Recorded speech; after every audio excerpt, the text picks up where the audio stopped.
All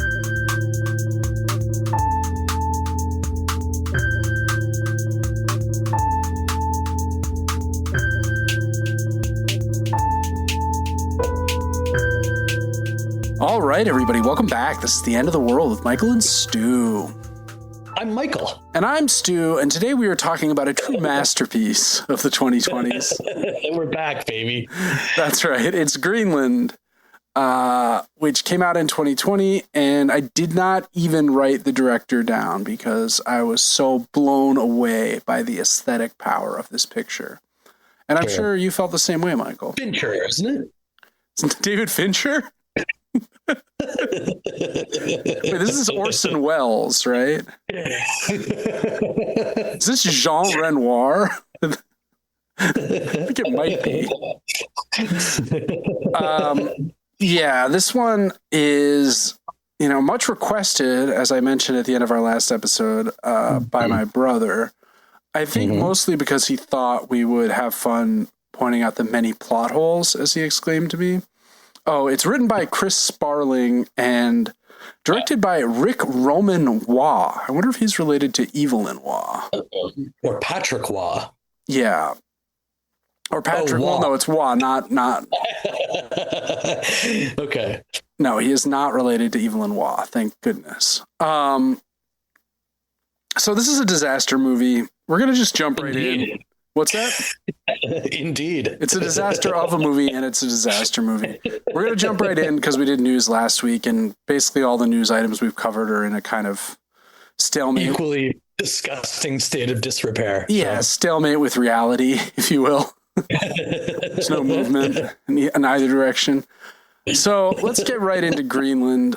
This is it's a B movie. I don't think it means to be taken that seriously. There are some aspects of it I found somewhat refreshing in terms of somewhat, I said. Okay. Trying to give it a little positive before we just start savaging this film. No, I mean it's not consequentially bad, but it does tick a lot of boxes of the very basic issues of these exact types of movies that they do not concern themselves with getting around, shall we say.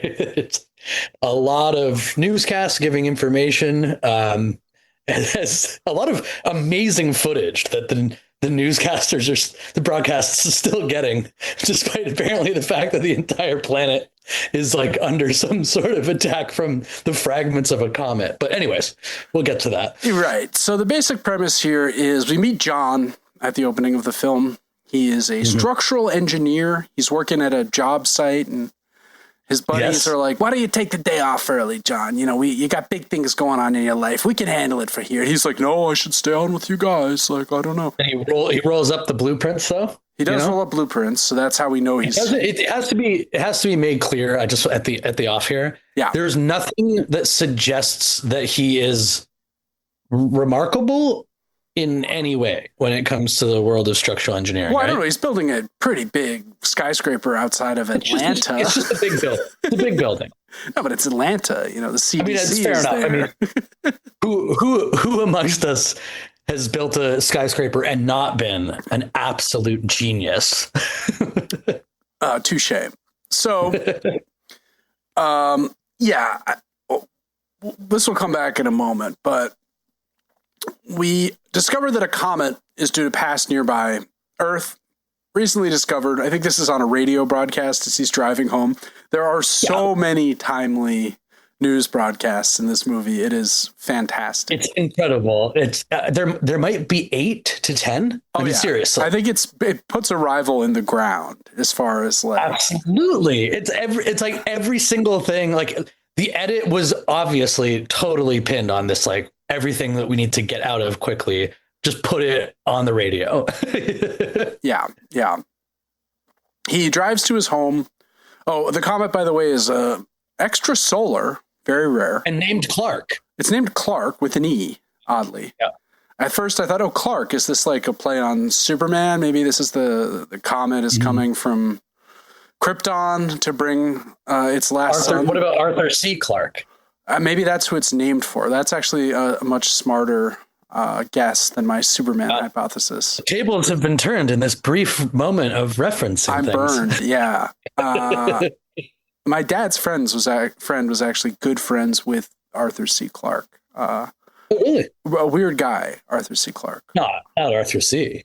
Yeah, he lived the last years. Or as we call him sometimes in conversation, C. yeah, that's our trademark abbreviation for our frequent references to Arthur C. Clarke. He lived the last part of his life in Sri Lanka, allegedly because of their, never mind, for weird sex reasons. Let's leave it at that. Mm-hmm. He's going to his cookie cutter home in a cookie cutter neighborhood. And it's upscaled. He's made it.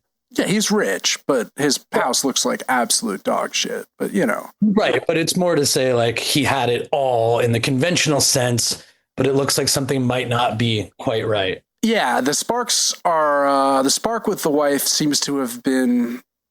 Well, it's more than that, Stu. He does actually go to open the door with his...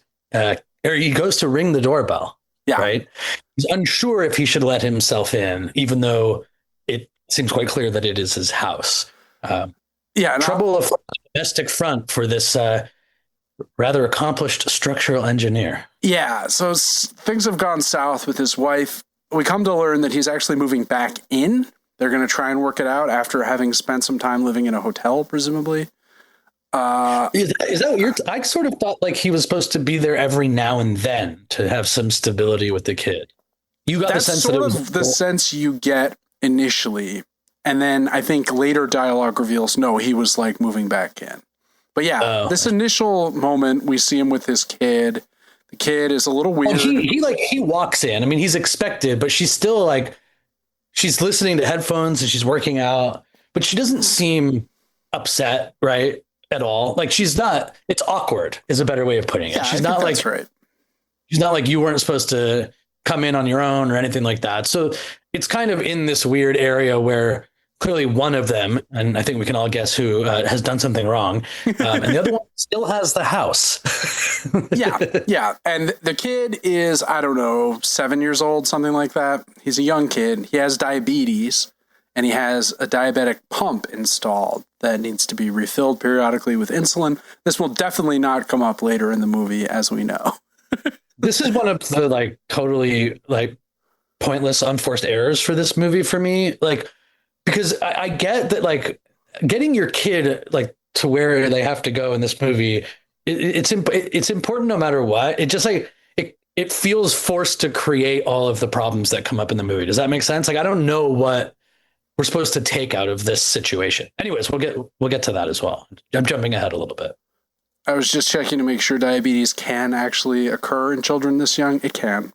I think a couple of friends growing up got it when they were like 10 to 15, which I think... Yeah, he's a little younger than that. Yeah, but apparently there is like earlier onset manifestations of it. Few. Verisimilitude, unbroken. The kid seems upset about the fact that parents have been apart. You know, then a helpful newscast comes on, which is like, well, interesting. Comet Clark seems to have broken up into many fragments. We didn't expect this. Apparently some of the fragments are going to maybe enter atmosphere, but they'll burn up. Don't worry, it's fine. There's no danger here. And he has this sort of Wilson from Home Improvement-esque neighbor. This is a great moment with Wilson. He's leaning over the fence. He's like, hey, buddy, you back for good? How's it going? And he's kind of like, so, I'm not sure, right? But everyone's going to come over the following day for the kid's birthday. The kid is named Nathan. A big barbecue party is planned.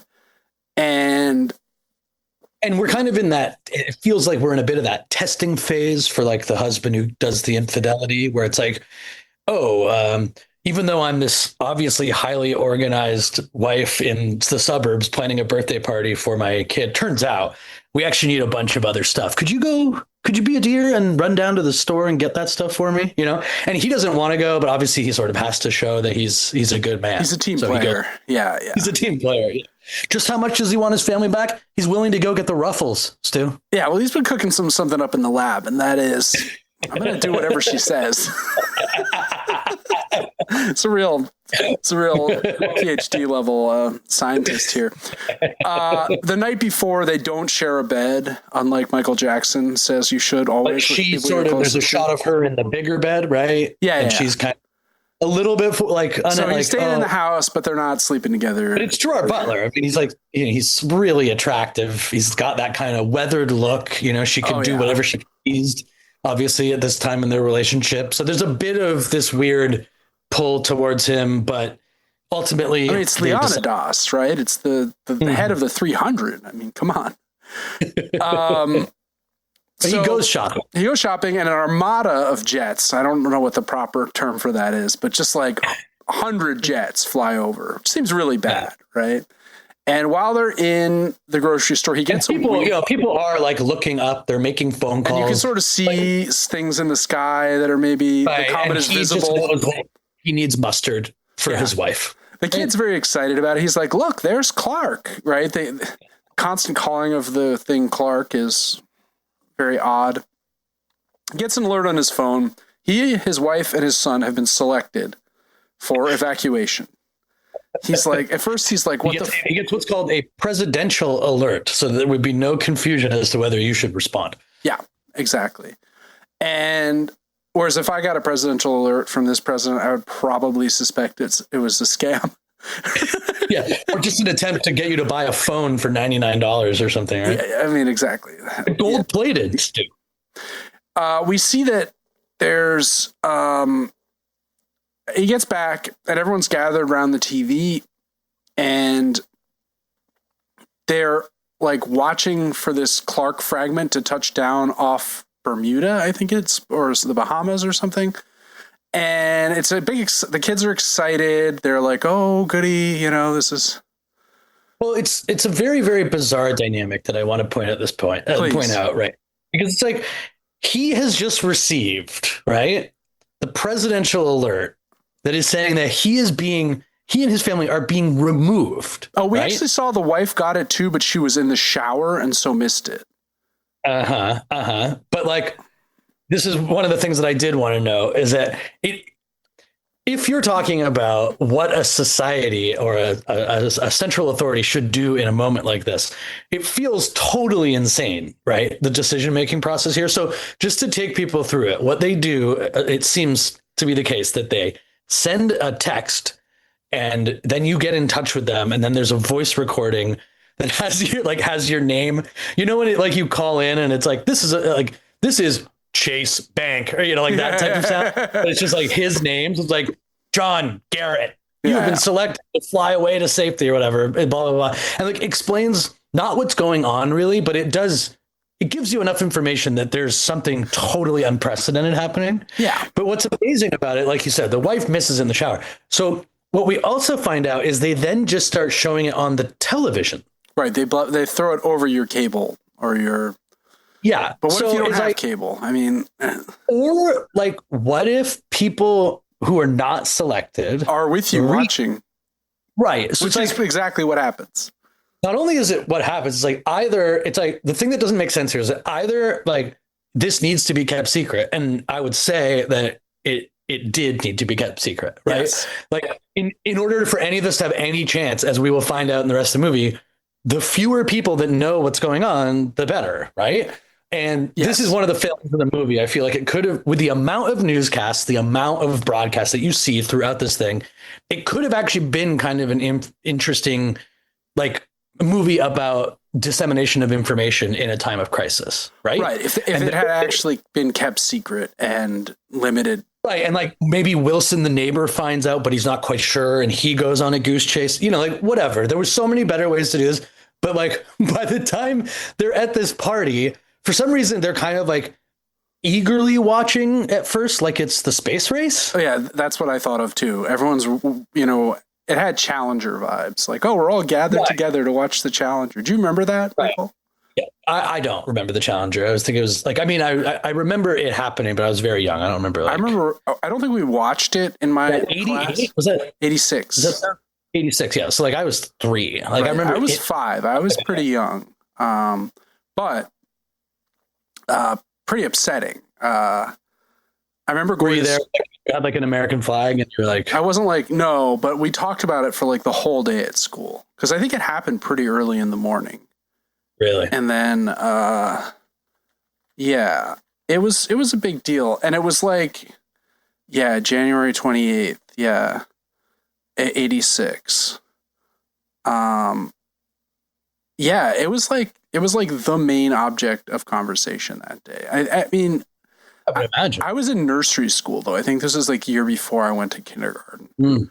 But anyway, it had that same kind of energy where you're all sitting around,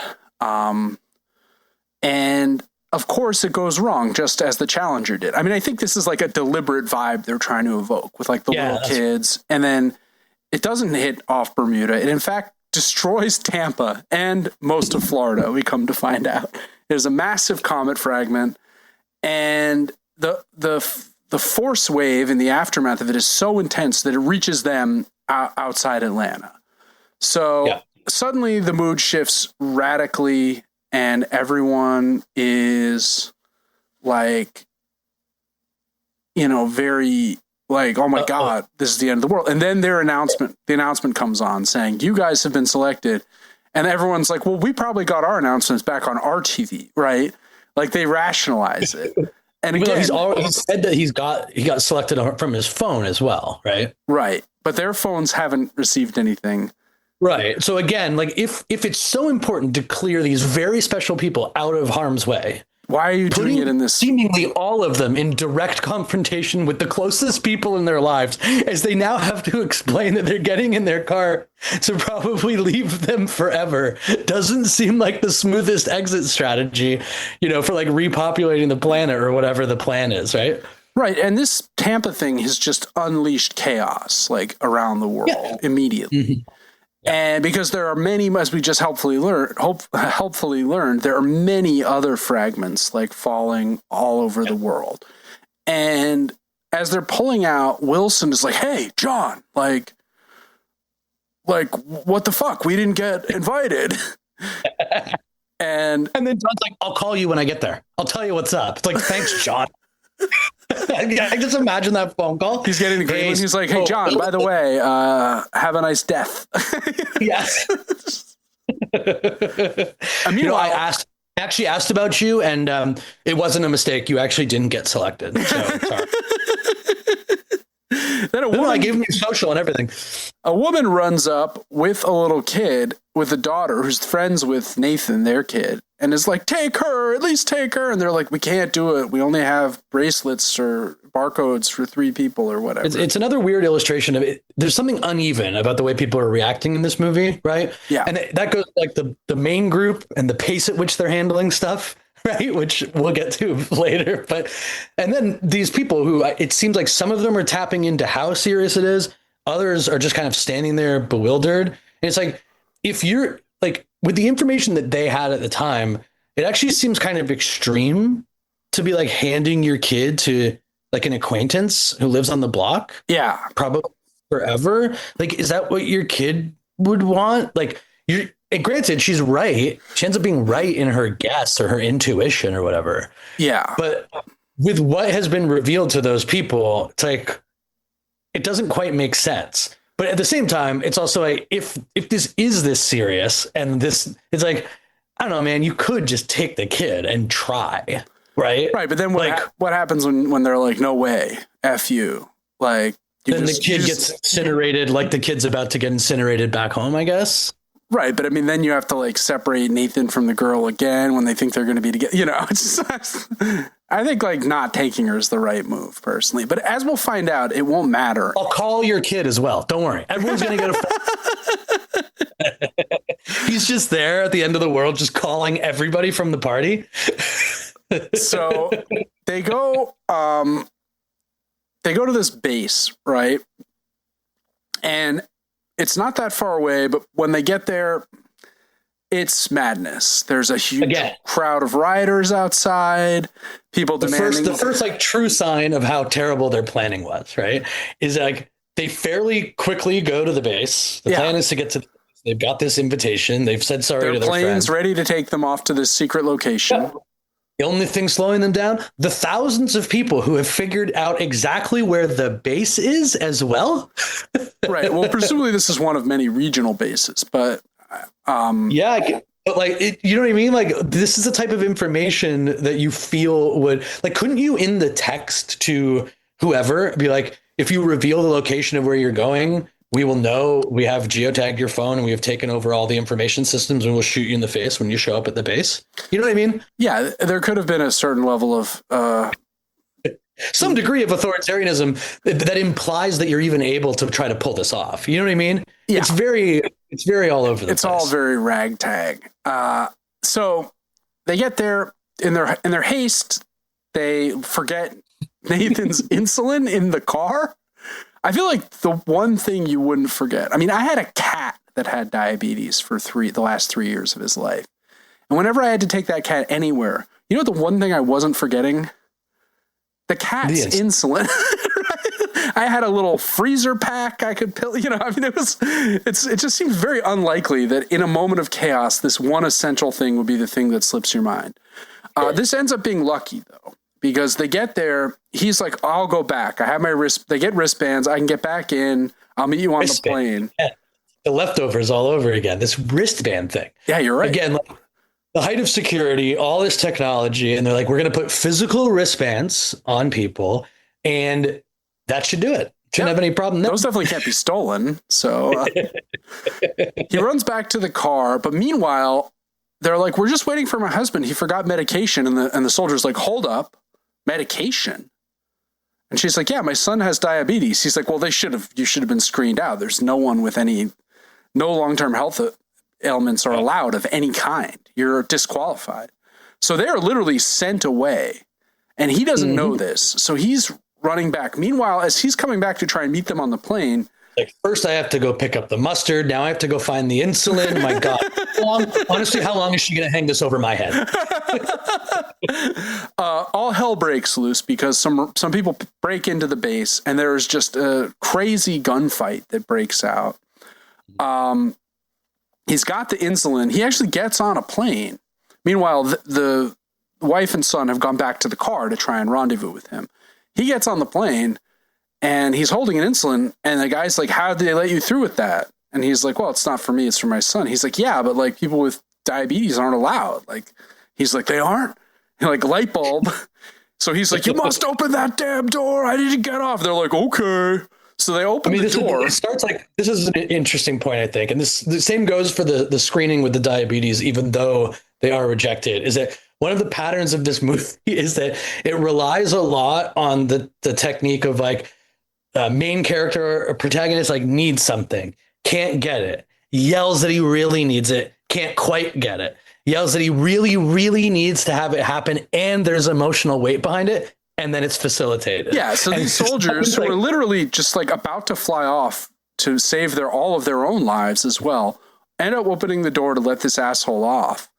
He gets off, and because of their good deed, they get blown up like minutes later, right? Because and I do think the other side of it, and there's a lot of these. We'll talk about a couple more of these things, but one of the interesting tones that the movie chooses is that, while there is this devastating news for almost everyone on the planet, you're not selected, right? Yeah. You are going to, and therefore we have to have this kind of authoritarian situation where we're letting only certain people in and we're taking drastic measures. There is an incredible amount of humanity actually shown by so many authority figures in this movie. So there's the soldier totally disbelieving, like whether it's her going back into the tent and there's the woman who's like so busy that to show that she's so busy, she's like signing things. Yeah. People are bringing clipboards and she has to sign them. Just be like, look how busy I am. I don't have time for this diabetes situation. She's like, many military families actually weren't selected, ma'am, including my own. Right. And that's when you first find out one of the first things that punctures like a huge hole in this movie. So you're like, well, wait a minute. What the fuck are you doing? Like, like leading this screening effort. Like, right. So like what it implies is the American military, and I would assume all the militaries around the world, given the way the movie does end, it's like they are so proud to do what they're doing that while they are actually in charge of getting people on planes so that they can survive and and the people in the military will die. They are all doing this with no problem at all. And even during that, showing this, frankly, a sort of out of step amount of humanity from what I've seen on many occasions. Yeah. Like, oh no, you know what? Now that you've said it 3 times, you know what? Why don't you come back to the tent? We'll see what we can do. There's so many things like that in this movie. So moving the plot along, Mom and Nathan can't find Dad. They leave a note for him saying, let's rendezvous at my dad's place in Lexington. Sure, yeah, why not? Let's Lexington, Kentucky, which is like hundreds of miles away. Whatever. Yeah. They go to find some insulin for the kid because now the dad has taken the insulin. Right? It's real Keystone Cops scenario here. Cheating slime, and he took the insulin too. Classic. So once again, they go in. And she luckily is able to find a bunch of it because luckily it has no the pharmacy's already been looted. So I thought this was in line with the Michael Terry. Already been looted, and no one needed the insulin except for her kid. Well, perfect. I feel like that's kind of realistic. Insulin doesn't have any value if you don't have diabetes, right? Right, but you have to imagine at a pharmacy in America while the world's going to end, there's a fair few people with diabetes hanging around. Touche. So they see this old lady getting pushed in a wheelchair, and then just as they get the insulin, a gang bursts in with machine guns, and is like, "What happens? What happens?" Well, once again, a humane gang member is like, "Get up, take your kid, leave," and lets them go. Meanwhile, the old lady We're gonna kill the rest of these strangers, but your child with diabetes will survive. Like, what? Well, and the old lady we just saw, we learn a second later, got aced. She got blown away, but they let this pretty woman, Allison, her son Nathan, escape for some reason. Anyway, they find a ride from this other family. Sure. And they're another couple. And there's something weird about the guy right away. Dramatically speaking, you're like, this is going to go bad. As soon as you meet these people, it's very clear. Meanwhile, John is trying to find a car to hotwire, but the whole world is kind of falling apart. There are comet fragments, smaller than the one that blew up Tampa, but significant enough to blow people up, falling all over the place. It's a total nightmare. Eventually, he finds guys traveling in a covered truck bed that are going. You think this will be fine? I guess I'll do this. Nothing can go wrong here. They're headed for not me. Trusty wristband should get me out of this. Well, they're headed for Osgood, Ontario, where private evac flights are happening, and apparently there are just tons of these because it's going to take them 12 hours to get there, but. They've got assurances that there'll be space on the plane for them or what have you. Eventually, he puts it together that he was selected because he was a structural engineer. The guy he meets on the... I love that. I puts it together. There were so many other possibilities. It's just He's like, is it because I'm a Leo? Is it because I cheated on my wife? And the Department of Homeland Security just wants to give you and Allison a bit more time to work through your stuff. Yeah. So my first thought was, all right, the creepy guy taking the mom and the kid, maybe he wants her to be his second wife. There's a sort of end of the world polygamy thing going on. But no, it turns out he just wants to. And then I was like, wait, does he want to abuse the kid? My mind he's really creepy, but he wants the wristbands. Yeah. So he just wants the wristbands. So he forces the wife out of the car, takes her wristband, steals the kid, and is like, don't worry, we'll look after him. It's like, oh, great. A crazed guy in the back of the other, where John is traveling, the flatbed, steals his wristband, and they're like, you're a foreigner, because he's British. What right do you have for a wristband? It's like, oh, great. This is a very Hobbesian moment of post-apocalypse. We've talked often about this sort of Hobbes versus Rousseau state of nature argument. This definitely falls on the Hobbesian side, where it's the war of all against all, but except it's not, as you keep pointing out. It can't make up its mind. Figures of authority are Rousseauian. They're like, no, I mean, I think it's it's propagandistic in that way. Yeah, right. Yeah. It's all of the normies. If you're in the military, if you're in the medical, if you're a pilot, you're good. Yeah. If you're just a random peon, No, you're an animal. And if you're in a gang, you're also good. Yeah. Well, it's an authority structure, you know. Gotta have a code, right? The guy who was friends with, these guys start a fight in the back of this flatbed, which eventually leads the driver who's like in a separate compartment from them entirely to crash. They're all thrown out of the van, and amazingly, most of them survive. The friendly black guy who was like telling him about his family and stuff, and like he's dead immediately.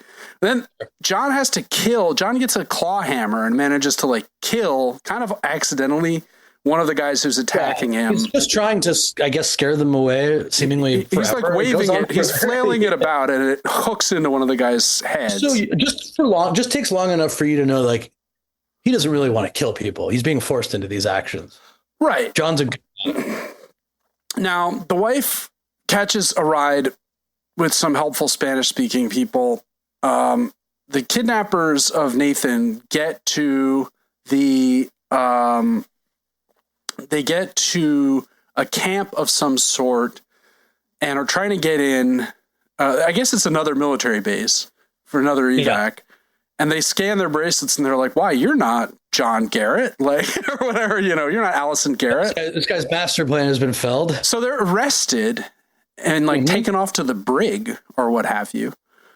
Again, like these societal structures, they're like, well, you can't, this is wristband forgery. Get him to the good news is we've got a place to take ne'er-do-wells like you. No, that's what I mean, right? Facility in this exact moment. This is all ad hoc. To deter this from happening in the future. I mean, they've all thrown this together in the last 24 hours. And and there's like a FEMA camp where... Is the brig ready? Yeah. Who's on brig duty? You guys are taking care of the planes? You got the brig? Good.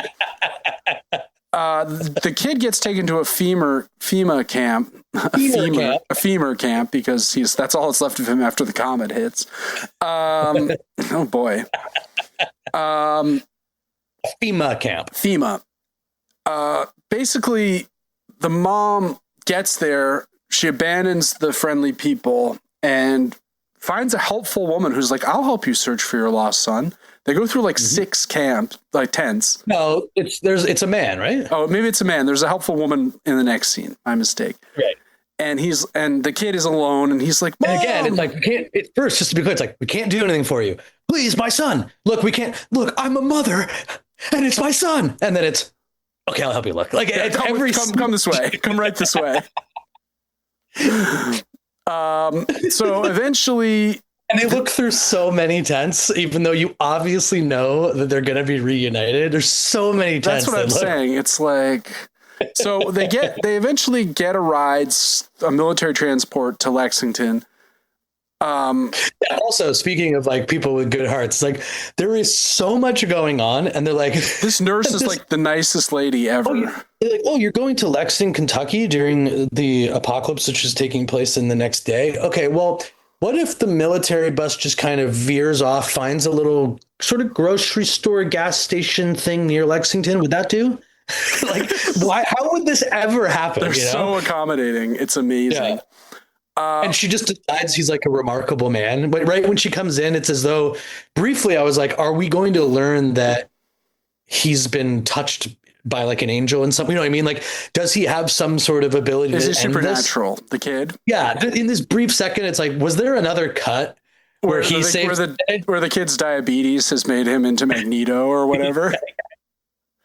Because she comes in, she's like, it's a remarkable young man. And when the mother's like, you know, I got to check his insulin levels. That's when I thought they were going to say something like, you won't believe this. No, but they're like, we actually checked them 6 times and they're great. Yeah. And there's no copay. It's like, fine, don't worry about it. And we have a bunch of test strips and like replacement insulin for him. You guys are That's all I had. Instead of thinking about any other patient who might come in here with diabetes, I actually gave you every single thing I have. The next person who came in will die. So they eventually get to her dad's place. And her dad, of course, Allison's dad, is Kevin Sr. from The Leftovers, Scott Glenn. Unbelievable. playing the exact same character. I mean, there's like, Yeah. he's just like, hey, where's my daughter? I heard you guys are like having trouble, but you'll work it out. You know, he's like this gruff, wizened old man. You know, at first John gets there first, then they get the call from a payphone, which is still working. We have to cover this part though. So John comes in and it's revealed that obviously they've been trying to get in touch with her. He's been texting, no dice. Networks are down, yada, yada. Eventually gets one text, like just like everything else in the movie, the technology works and doesn't work whenever it fits the moment of the movie. Right. And so there's this great, I don't know what the point of the line was, but like, he's like, did you try the landline to the dad? Who's like, yes. Then he tries it and it doesn't work. And he's like, you'd think technology would work during a time of emergency. You do? And it's like, you do? There's fucking comets that are taking satellites out. In fact, you guys should be like blown away by everything that is still working because it doesn't make any sense. And then after they got off this magical military bus that decides to, out of the goodness of their hearts, drop them off at a road, at like a grocery store or gas station near Lexington, they're like, oh no, oh wait, there's a landline. And then they call, but it works the other way. And it's never explained. It's like suddenly the same thing just works. Yeah. And they're like, okay, great. Stay right there. We'll come pick you up. It's like, what just happened here? Right. So, also when John arrives, the dad is playing like cards with a bunch of friends, and the friends just immediately skedaddle, presumably to go and die in peace with their families. They're like, oh, your family's here now. All right, well, we'll go die somewhere else then, I guess. Whole thing is very strange. He's like, take my truck. This plan of getting to Ontario seems like the greatest plan to me. This is another great pacing moment for the movie, right? Where there's basically no time left. You have a 12-hour drive. No, it's a little more. Yeah, and there's like 15 hours until the comet comes. That's that we learn is a planet killer. Right, but to anticipate that you've got time to spare because it's a 12-hour journey on a highway during the end of the world seems like the idea of like having heart to heart with every member of the family, making sure you've got your stuff packed. It's like, what are you talking about? Yeah. Like, get in the car and go as fast as you can. And just these little moments of exposition, like, take my truck. I actually filled it up with gas.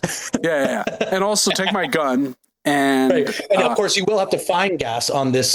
Right, because you can't make it all the way road from Kentucky to outside Ottawa. Like, yeah, exactly. It's also not even a straight shot. It's not like, oh, you just go straight north.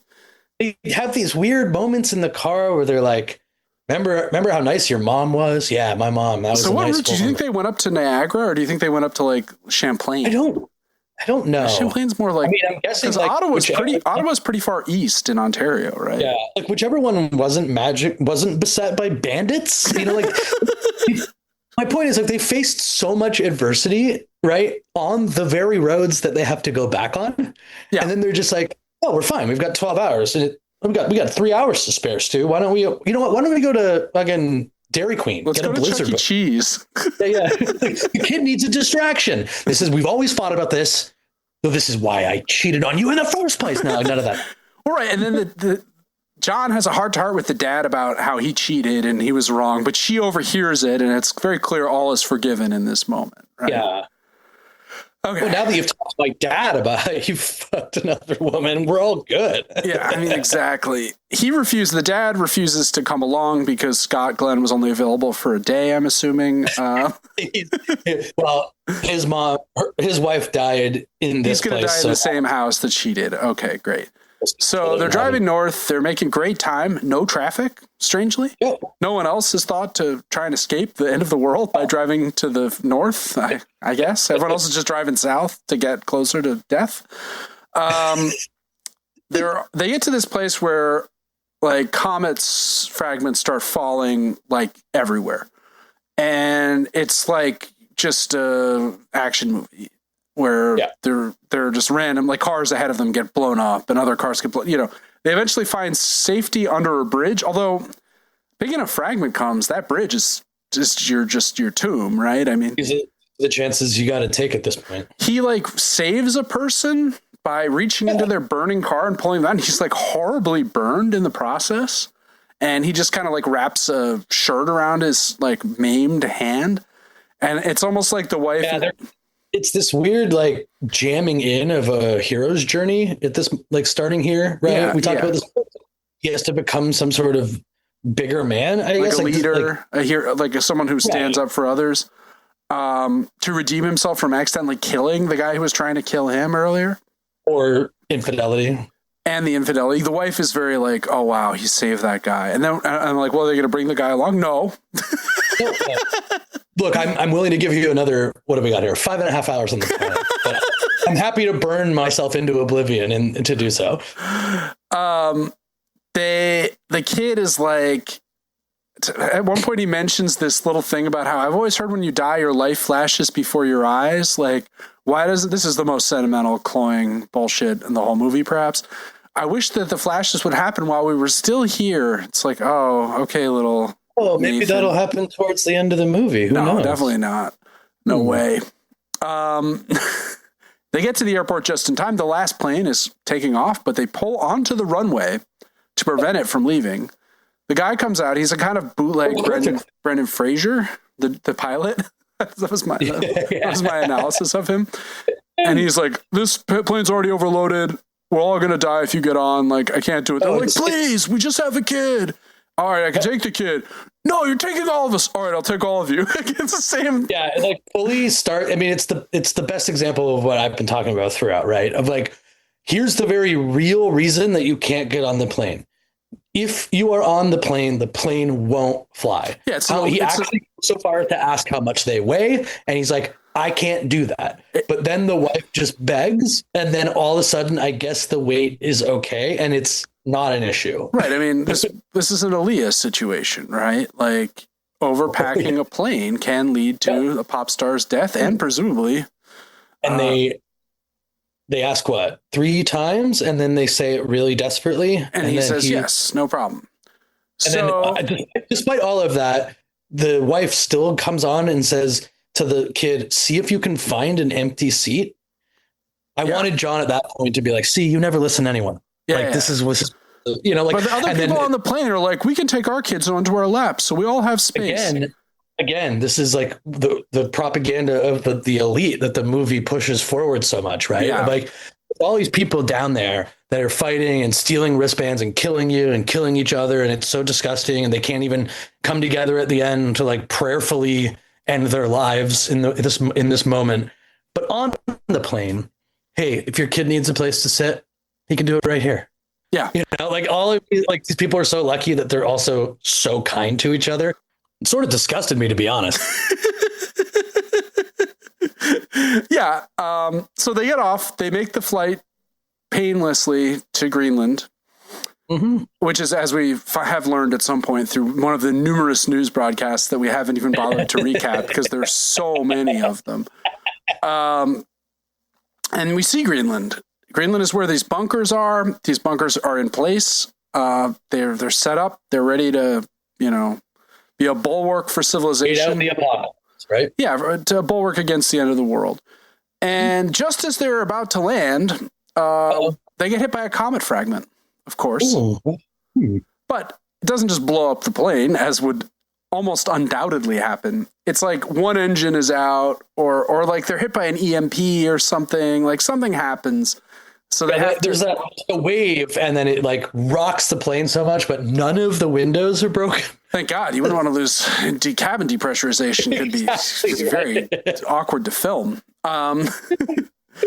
So as they're doing this, the earth-killing comet flies ahead above them, and you can all sort of see it briefly. It's like, oh my God, no. The pilot guides the plane down, lands like pretty well, except they slam into an iceberg mountain thing at the end of it, right?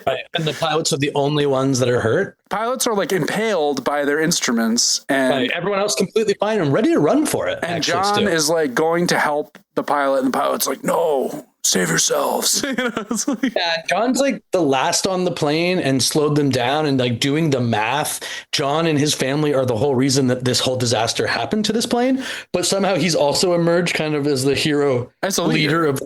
Yeah. Yeah. And so they get spotted by a military Jeep, like van, going to the bunker. They're like, come on. No questions asked. Hey, we can help you guys too. Yeah. Show your wristbands. You guys got your wristbands? Well, they didn't even ask that. They just take them in. Ooh. Very I convenient. guess once you get to Greenland, you're in. Yeah, you're in.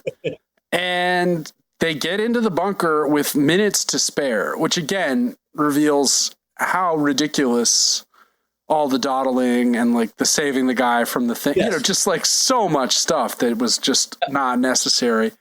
And they huddle together, and then they have the flashes of their life together. Oh, we see a younger version of Nathan. All the good time before cheating on your wife. Before the infidelity cast a pall over their relationship.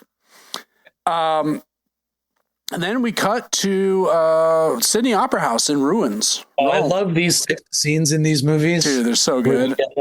Famous cities, just to give you a real idea of just how Rome is gone. Paris, the Eiffel Tower is like a twisted wreck.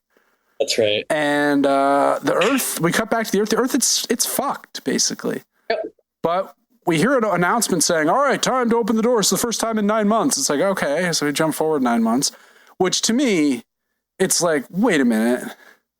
What about the kids' diabetes? They have insulin on the I'm just like, there's so much talk of the diabetes. It's like, oh yeah, we've got like a vault full of this stuff. You're good. You know, like you have enough for 9 months. What you don't see is that the whole, there's a sequel actually that came out in January. We haven't seen it yet, but I'm hoping that it's like the struggle of John to get insulin in the bunker. Yeah, I mean, I want there to just be nothing but diabetes content in that sequel.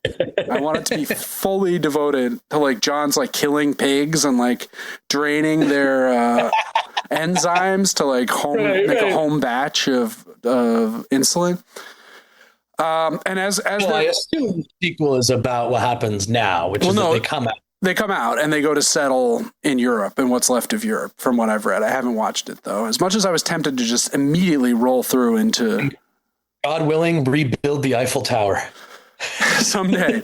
All right. So the last thing we see in the movie is a couple of birds are like floating around, which implies that animal life of some sort has persisted despite the catastrophe of the Clark comet. Well, again, like in the newscast, you do find out that they expect 75% of all animal and plant life to die during this. Right. But then we see there are people in like Russia, India. There are other places where people have survived. Right. That's right. It isn't a total wipeout. Hey, maybe even Wilson and family are okay. Who knows? Wouldn't that be funny if their neighborhood was just an enclave of safety? All of this was completely like miracle from leftovers. Yeah. Now they've all got wristbands. That was miracle. Yeah. That was the miracle.